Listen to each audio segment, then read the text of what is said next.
وقال تعالى: بسم الله الرحمن الرحيم والضحى والليل إذا سجى ما ودعك ربك وما قلى وللآخرة خير لك من الأولى ولسوف يعطيك ربك فترضى ألم يجدك يتيما فآوى ووجدك ضالا فهدى ووجدك عائلا فأغنى।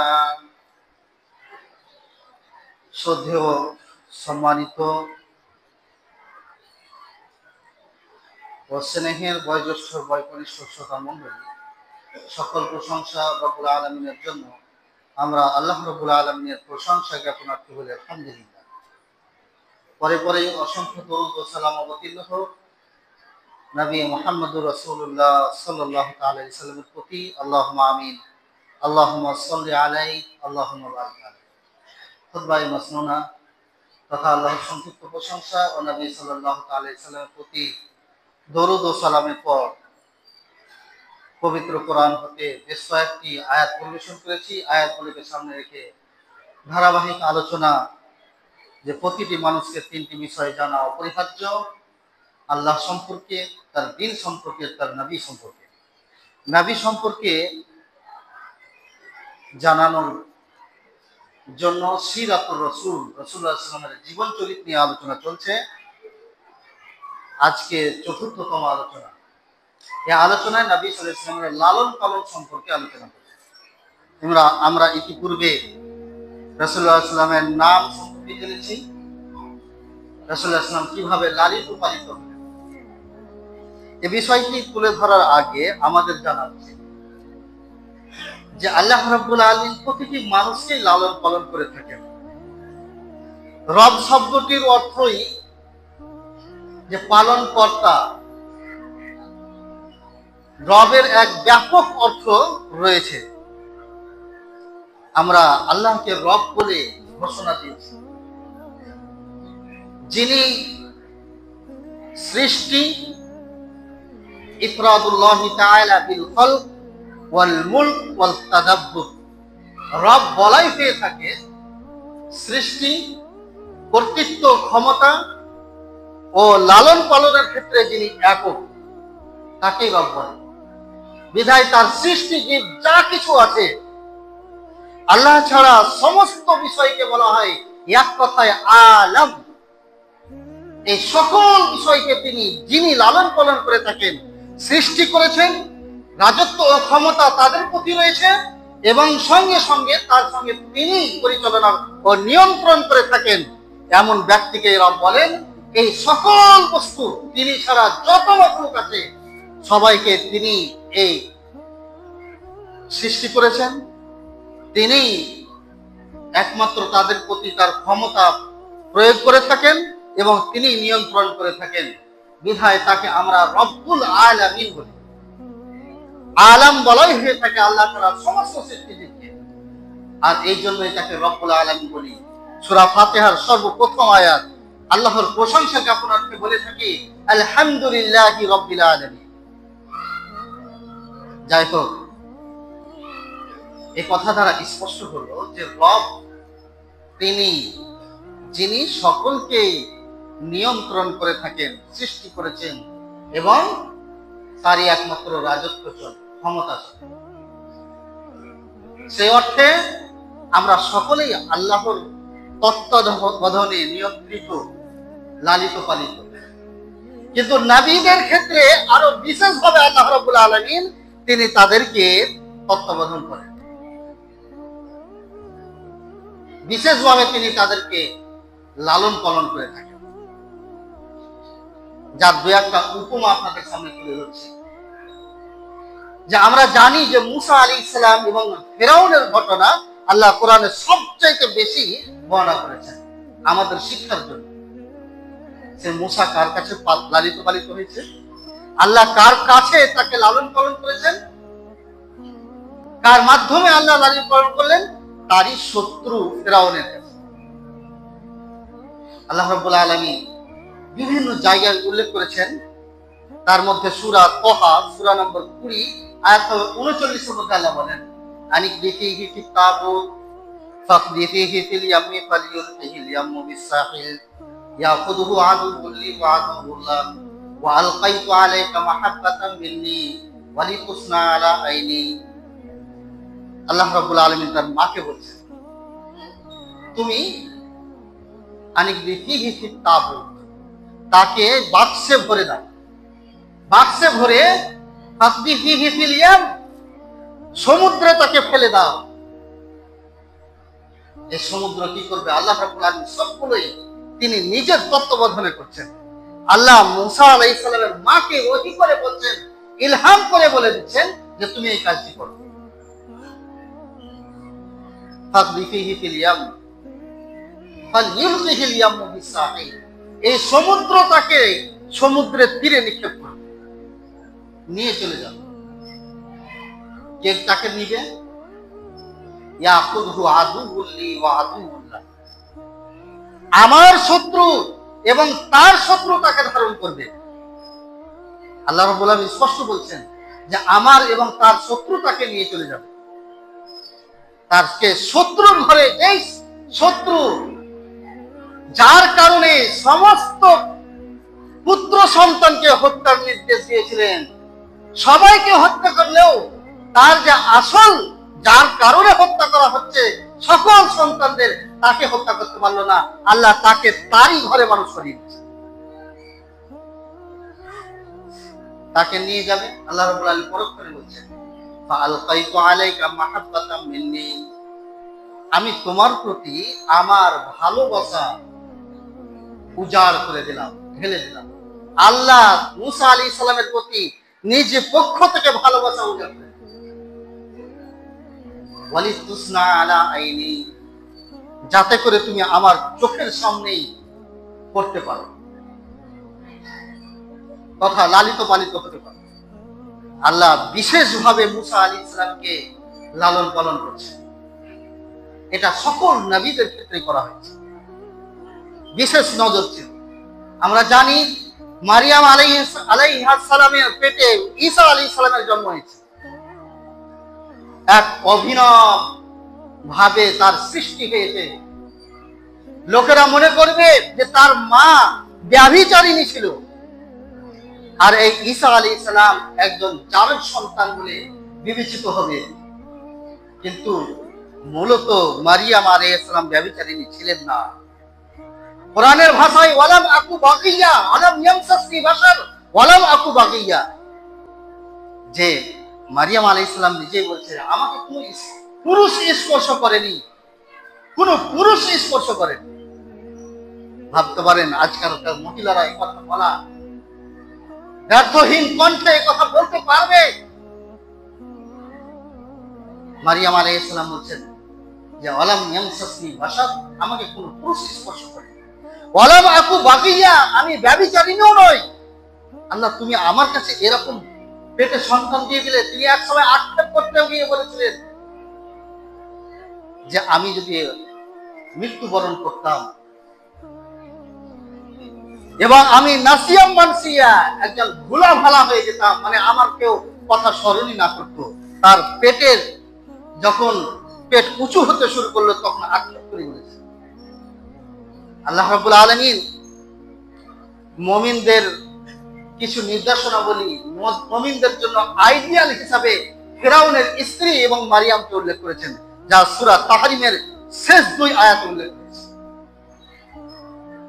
সেই মারিয়াম আলাইহিস সালাম কে আল্লাহ রাব্বুল আলামিন নির্দোষ প্রমাণ করতে গিয়ে যে পদক্ষেপগুলি গ্রহণ করেছিলেন, যা আল্লাহ রাব্বুল আলামিনের ভাষায় সূরা মারিয়াম এর 19 নম্বর আয়াত, ফাকুলি ওয়াশরাবি ওয়াকরি আইনা ফাইমা তারাইনা মিনাল বাশারি আহাদা ফাকুলি ইন্নী নাযারতু লিররহমানি সাওমা ফালান উকাল্লিমাল ইয়াওমা ইনসিয়া। এখানে তারপরে অনেক কয়েকটি আয়াত আছে যার ভাবার্থ আপনাদের সামনে তুলে ধরছি। যে আল্লাহ রাব্বুল আলামিন মারিয়াম আলাইহিস সালামকে বললেন যে তুমি মানুষের সাথে কথা বলবে না, তুমি খাও পান করো, মানুষের সঙ্গে তুমি কথা বলবে না। কেউ যদি তোমাকে জিজ্ঞাসা করতে আসে তাহলে তুমি বলবে আমি রহমানের উদ্দেশ্যে মানব স্বরূপ কথা না বলার কথা বলবো না, তথা কথা না বলার আমি মানত মেনেছি। ইন্নী নাযারতু লির-রাহমানি সাওমা ফালা নুকাল্লিমাল ইয়াওমা ইনসিয়া, আমি কোনো মানুষের সাথে কথা বলবো না।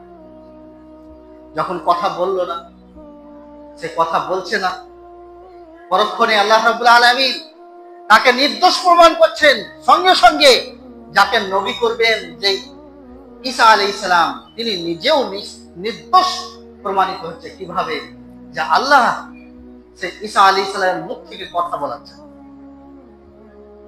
তিনি নিজেই বললেন, ক্বালা ইন্নী আব্দুল্লাহ আতানিয়াল কিতাব ওয়া জাআলানি নাবিয়্যা, আমি আল্লাহর বান্দা। আতানিয়াল কিতাব, আমাকে আল্লাহ কিতাব দিয়েছেন। ওয়া জাআলানি নাবিয়্যা, আমাকে নবী করে তিনি প্রেরণ করেছেন।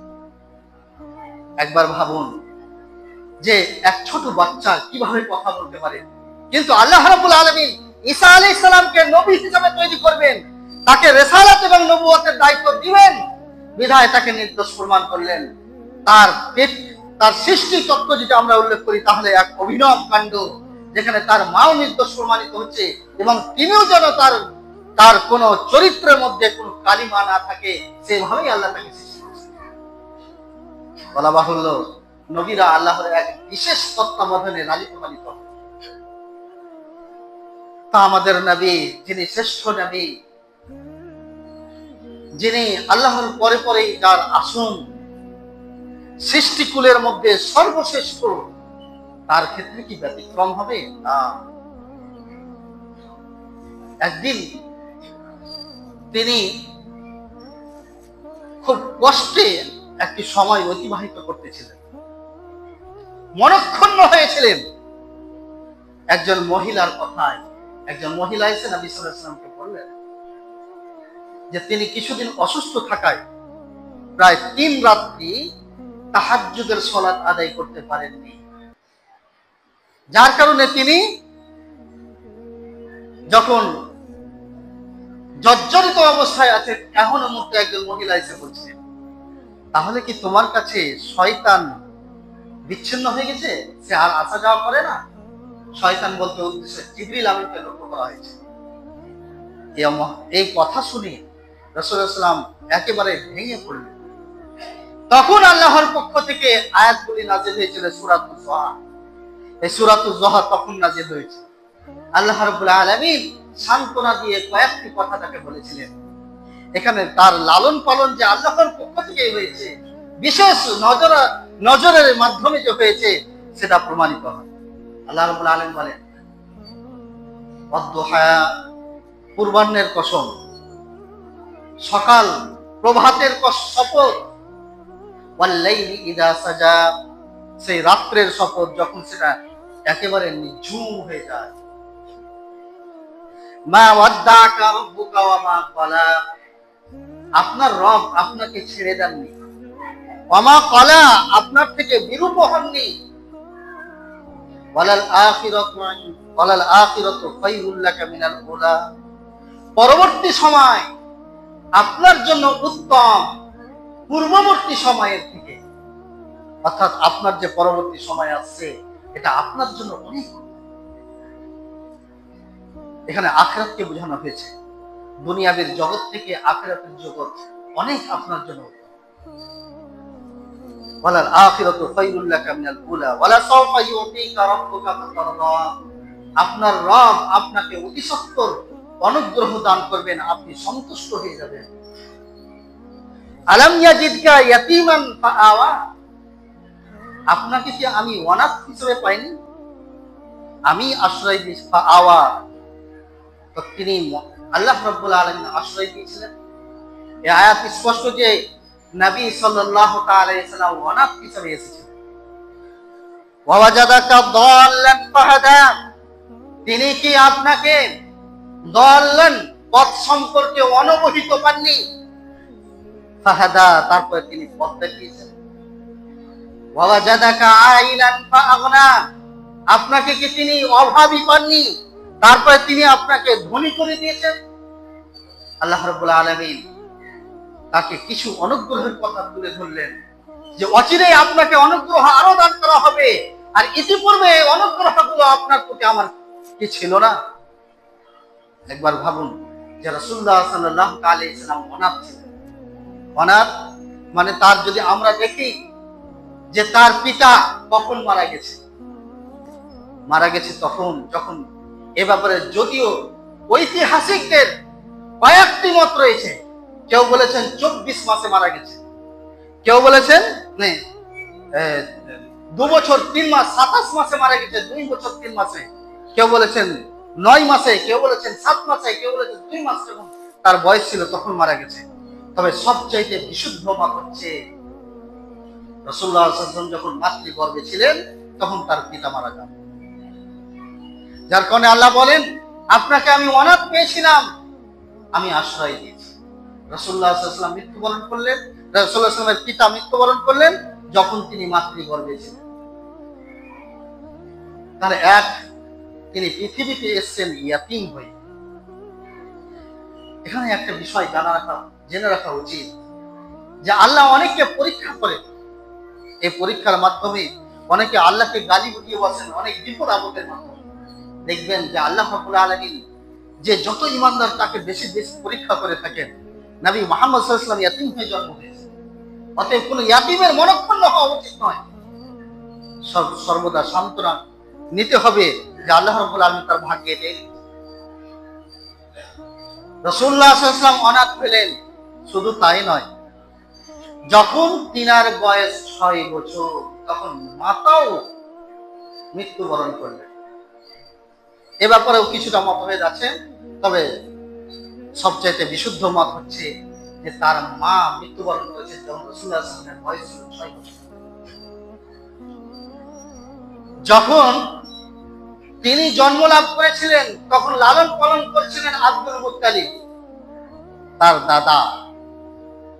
এর দাদাও আবার মৃত্যুবরণ করলেন একটি মত অনুযায়ী 6 বছর বয়সে, যখন রাসূলুল্লাহ সাল্লাল্লাহু আলাইহি ওয়াসাল্লামের 6 বছর বয়স ছিল। তবে বিশুদ্ধ মত হচ্ছে যে রাসূলুল্লাহ সাল্লাল্লাহু আলাইহি ওয়াসাল্লামের যখন বয়স 8 বছর ছিল তখন তার দাদাও মৃত্যুবরণ করলেন। কত দুঃখের উপরে দুঃখ। তারপরে যখন তার বয়স 8 বছর হলো তার দাদা মৃত্যুবরণ করলেন। এখন তারপরে দায়িত্ব গ্রহণ করলেন তার চাচা আবু তালিব। যে আবু তালিব এত বেশি তাকে দেখভাল করতেন এবং নিজের ছেলের চেয়েও বেশি অনেক সময় দেখভাল করেছেন, তার দাওয়াতির কাজে যাবতীয় সহযোগিতা করেছেন। শুধুমাত্র আল্লাহর প্রতি ঈমান আনেননি বলেই তিনি জাহান্নাম থেকে নিষ্কৃতি পাবেন না, কিন্তু আল্লাহ রাব্বুল আলামিন তার জন্য বিশেষ একটি ছাড় দিয়েছেন যে রাসূলুল্লাহ সাল্লাল্লাহু আলাইহি ওয়াসাল্লামের প্রতি সাহায্য সহযোগিতা তার এত বেশি ছিল যে একটি ঘটনা আপনাদের সামনে না তুললেই নয়। যে রাসূলুল্লাহ সাল্লাল্লাহু আলাইহি ওয়াসাল্লাম যখন দাওয়াতি ময়দানে ছিলেন, শুরুর দিকে 3 বছর তাকে বয়কট করে রাখা হয়েছিল, তাকে সহ তার পরিবারকে। এর মধ্যে আবু তালিবও ছিলেন। সেই যে আবু তালিব নামক জায়গাতে তেনারা অবস্থান করতেছিলেন। অবস্থা এমন হয়েছিল যে খাবার বলে কিছু পাচ্ছিল না, যার ফলে লেনদেন উঠা বসা সমস্ত কিছু বন্ধ হয়ে গেছিল, যার ফলে তারা অনেক সময় গাছের পাতা চিবিয়ে উঠিয়েছে। মায়েদের স্তন্য শুকিয়ে গেছিল বলে তাদের সন্তানরা দুধ পান করতে পারত না, অনেক সন্তান কান্নায় মারা গেছে। এই অবস্থা নবী সাল্লাল্লাহু আলাইহি ওয়াসাল্লামের জন্য হয়েছিল। সবগুলোই কষ্ট ক্লেশ তার চাচা মেনে নিয়েছিলেন, শুধুমাত্র ভাতিজাকে কোন রকম ধরনের শত্রুতার আঁচ থেকে যেন সে শত্রুতার আঁচ না পায়, যার কারণে তিনি সমস্ত কিছু দুঃখ কষ্ট মেনে নিয়েছিলেন। সেই ব্যক্তিকে আল্লাহ রাব্বুল আলামিনের পক্ষ থেকে জাহান্নামে নিক্ষেপ করা হবে, যেহেতু কাফির যে সেসব জাহান্নামে অবস্থান করবেই।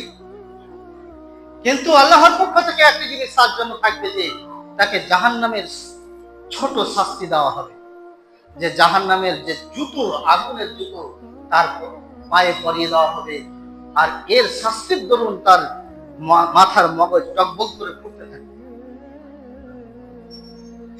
বিধায় আমরা জানতে পারলাম যে রাসূলুল্লাহ সাল্লাল্লাহু আলাইহি ওয়াসাল্লাম লালন পালন হয়েছে তার দাদা আব্দুল মুত্তালিব, তারপরে আবু তালিবের কাছে। এই কথাই আল্লাহ রাব্বুল আলামিন এখানে তুলে ধরে। এভাবে আব্দুল মুত্তালিব পর্যন্ত গেল। তার আগে কিছু কথা, যে তিনি যখন জন্ম লাভের পরে দুধ পান করলেন, তো কার কাছে দুধ পান করেছেন এ ব্যাপারে বিস্তর মত রয়েছে। তার মধ্যে বিশুদ্ধ হাদিস দ্বারা প্রমাণিত যে 3 জনের দুধ পান করেছেন। যদিও অন্যান্য ঐতিহাসিকগণ আরো কয়েকজনের কথা উল্লেখ করেছেন, কিন্তু 3 জনের কথা বিশুদ্ধ হাদিস দ্বারা প্রমাণিত। নম্বর 1, তিনি সর্বপ্রথম তার মায়ের দুধ পান করেছেন। নম্বর 2, যে সুআইবিয়া, যেটা আবু লাহাবের দাসী ছিল, তার দুধ পান করেছে। এ মর্মে একটি কথা উল্লেখ করা হয় যে যখন রাসূলুল্লাহ সাল্লাল্লাহু তাআলা আলাইহি সাল্লাম জন্ম লাভ করলেন, এ কথা যখন সুআইবিয়া তথা আবু লাহাবের দাসী আবু লাহাবকে সংবাদ দিল, তখন আবু লাহাব সঙ্গে সঙ্গে খুশিতে তার সে দাসী সুআইবিয়াকে আজাদ করে দিয়েছিল। এ মর্মে যে হাদিস বর্ণিত হয়েছে সে হাদিস সঠিক নয়। তবে এটা বুখারী মুসলিমের হাদিস দ্বারা প্রমাণিত। বুখারীর 5101, 5106, 5107 এই হাদিসগুলোতে প্রমাণিত যে সুআইবিয়া তিনি রাসূলুল্লাহ সাল্লাল্লাহু আলাইহি ওয়াসাল্লামকে দুধ পান করিয়েছিলেন। 3 নম্বর, যে হালিমা সাদিয়া তিনি দুধ পান করেছিলেন। এই হালিমা সাদিয়া দুধ পান করতে এক লম্বা ঘটনা আছে। আগামী সপ্তাহে ইনশাআল্লাহ আলোচনা করব, যে এখানে বহুত কিছু শিক্ষা রয়েছে। তাহলে মোট 3 জন তাকে দুধ পান করিয়েছিলেন, তার মা সুআইবিয়া এবং আবু লাহাব হালিমা সাদিয়া রাদিয়াল্লাহু তাআলা আনহা। বিশুদ্ধ মতে হালিমা সাদিয়া রাদিয়াল্লাহু তাআলা তিনি এক পর্যায়ে আল্লাহ রাসূল সাল্লাল্লাহু আলাইহি ওয়াসাল্লামের প্রতি ঈমান এনেছেন, যার কারণে তিনি একজন সাহাবিয়া। এভাবে তিনি লালিত পালিত হতে থাকলেন। বলেছিলাম যে বিশেষভাবে আল্লাহ রাব্বুল আলামিনের তত্ত্বাবধানে লালিত পালিত হন নবীগণ, যার কারণে নবী মুহাম্মদ সাল্লাল্লাহু আলাইহি ওয়াসাল্লাম যখন লালিত পালিত হচ্ছেন, যাদের কাছে লালিত পালিত হচ্ছেন, তারা 360 মূর্তির পূজা করত। পূজা করতে করতে এক পর্যায়ে তারা কাবা শরীফের ভিতরে 360টি মূর্তি স্থাপন করেছিল। এত সত্ত্বেও রাসূলুল্লাহ সাল্লাল্লাহু আলাইহি ওয়াসাল্লাম কোনদিন মূর্তি পূজা করেননি, মূর্তি পূজার সংস্পর্শেও আসেননি। আল্লাহ রাব্বুল আলামিনের পক্ষ থেকে এটা বিশেষভাবে লালন পালনের দ্বারা হয়েছিল। এমন কোন কাজ রাসূলের দ্বারা হয়নি, যেহেতু আল্লাহর পক্ষ থেকে সরাসরি বিশেষভাবে লালিত পালিত হচ্ছে বলে এমন কোন কাজ হয়নি যেটার ব্যাপারে রাসূলুল্লাহ সাল্লাল্লাহু আলাইহি ওয়াসাল্লামের চরিত্রে কলঙ্ক আসবে, আঙুল তোলা যাবে, যদিও সেটা নবুয়তের আগে।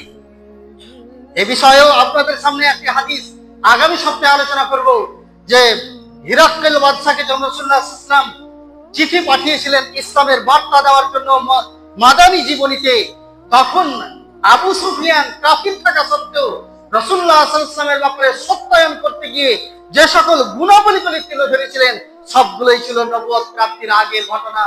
আপনাদের সামনে সেগুলো তুলে ধরবো। আজকে শুধু এতটুকু না বললেই নয়, যে আল্লাহ রাব্বুল আলামিন তাকে কিভাবে লালন পালন করেছিলেন, যে কোন রকম ধরনের এমন আচরণ তার মধ্যে পাওয়া যাবে না যেটা তার চরিত্রকে কলঙ্কিত করে। তার সামান্য 2টি উদাহরণ আপনাদের সামনে তুলে ধরছি। ঘটনা একটি 2 ভাবে হাদিসে এসেছে, 2 জায়গায়, যে কাফিররা এক পর্যায়ে কাবা শরীফ নির্মাণের সময় হাজরে আসওয়াদ যে পাথর, এই পাথরটি স্থাপনের জন্য প্রত্যেক গোত্রের গোত্রপতিগণ ঝগড়ায় লিপ্ত হলো। রাসূলুল্লাহ সাল্লাল্লাহু আলাইহি ওয়াসাল্লাম সেখানে ছিলেন না। তারা আলোচনা করলেন যে আগামী কাল সর্বপ্রথম এই দরজা দিয়ে যে প্রথম কাবা শরীফের দরজা দিয়ে প্রথম যে ঢুকবে, সেই ব্যক্তি এই কাবা শরীফের দেয়ালে হাজরে আসওয়াদ পাথরটি স্থাপন করবে।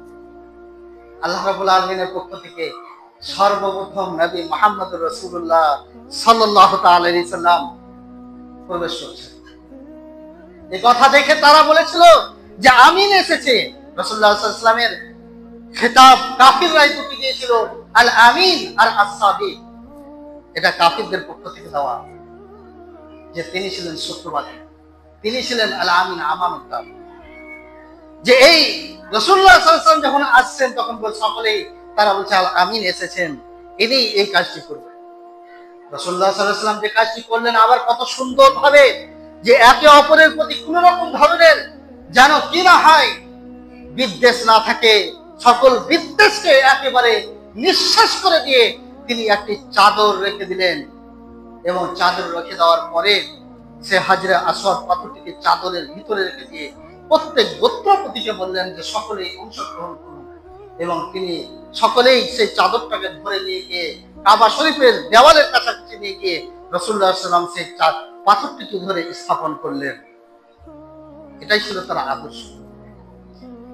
এই যখন কাবা শরীফ নির্মিত হচ্ছিল, দ্বিতীয় ঘটনা, তখনই প্রত্যেকেই কাবা শরীফ নির্মাণকালকে পাথরগুলো বয়ে বয়ে নিয়েছে।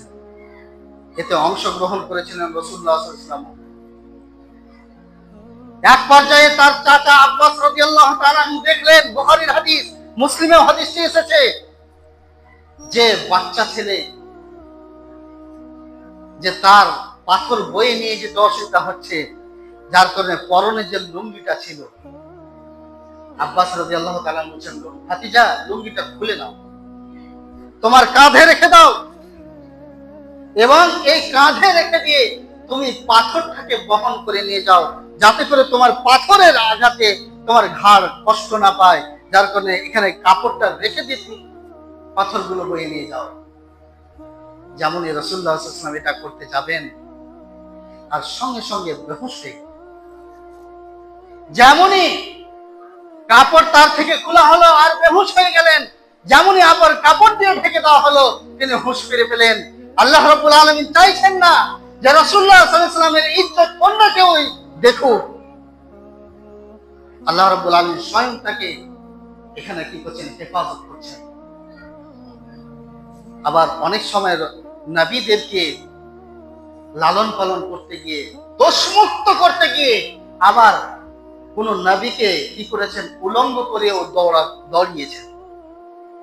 এক কথায় আমি বলছি, নবীদের প্রতি আল্লাহ রাব্বুল আলামিনের বিশেষ নজর ছিল লালন পালনের ক্ষেত্রে।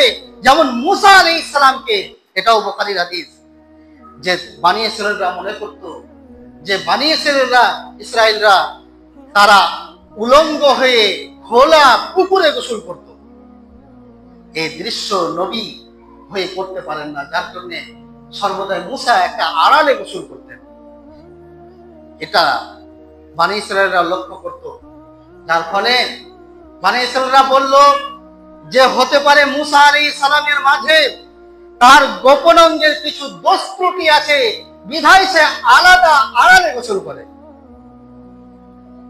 মুসা আলাইহিস সালাম সে কাপড়গুলো খুলে দিয়ে পাথরের উপরে রাখতেন, তারপরে আড়ালে গোসল করতেন একাই। এক পর্যায়ে মুসা আলাইহিস সালামকে ত্রুটি মুক্ত প্রমাণের জন্য আল্লাহ পাথরকে আদেশ করলেন যে তুমি পাথর তার কাপড়গুলো নিয়ে ছুটতে শুরু করো, পাথর ছুটতে শুরু করো। আর এইদিকে মুসা আলাইহিস সালাম দেখছেন পাথর আমার কাপড়গুলো নিয়ে যাচ্ছে, আমি তো এবার কি উলঙ্গ হয়ে যাব, যখন আমি তো গোসল করার পর কাপড় পাবো না। বিধায় মুসা আলাইহিস সালাম তার পিছন পিছন ছুটতে শুরু করলেন। বনী ইসরাঈলরা প্রত্যক্ষ করলো যে মুসা আলাইহিস সালাম কোনো ত্রুটি তার মধ্যে নেই। তাহলে বলা বাহুল্য যে আল্লাহ রাব্বুল আলামিন নবীদেরকে বিশেষ নজরে তত্ত্বাবধান করেছেন, লালন পালন করিয়েছেন, যে যাতে তারা দোষ মুক্ত, ত্রুটি মুক্ত হয়। আল্লাহ রাব্বুল আলামিন সে আমাদের নবী মুহাম্মদ সাল্লাল্লাহু আলাইহি ওয়াসাল্লামকে অনুরূপ ভাবে লালন পালন করেছেন। কোন রকম ধরনের তার মধ্যে কালিমাময় বা তার মধ্যে কোন রকম ধরনের ত্রুটি তার আখলাকের মধ্যে পাওয়া যাবে না। ইনশাআল্লাহ তার আখলাকের মধ্যে থেকে এই নবুয়ত প্রাপ্তির আগে দুটি ঘটনা আপনাদের সামনে আগামী সপ্তাহে তুলে ধরব। যে তিনি যে হালিমা সাদিয়ার ঘরে যেভাবে লালিত পালিত হয়েছিলেন, তার বিশেষ কিছু বরকত দেখা গেছিল, সেগুলো নিয়ে আপনাদের সামনে তুলে ধরব। আর আবু সুফিয়ান থেকে একটি বর্ণনা যেটা ইমাম বুখারী রাহিমাহুল্লাহ তার বুখারীর গ্রন্থে একেবারে শুরুর দিকেই সম্ভবত হাদিস নম্বর 7 এখানে উল্লেখ করা হয়েছে যে রাসূলুল্লাহ সাল্লাল্লাহু আলাইহি ওয়াসাল্লামের চরিত্র কি ছিল নবুয়ত প্রাপ্তির আগেই, যে কাফিররা এক পর্যায়ে তাকে আল আমিন এবং as-সাদিক এই দুটি উপাধিতে ভূষিত করেছিলেন। আল্লাহ রাব্বুল আলামিন যেন আমাদেরকেও তার এই চরিত্র দ্বারা যেন আমরাও সুশোভিত হতে পারি, সেই আদর্শকে আমরা গ্রহণ করতে পারি। আমিন। আখির দাওয়ানা আলহামদুলিল্লাহ।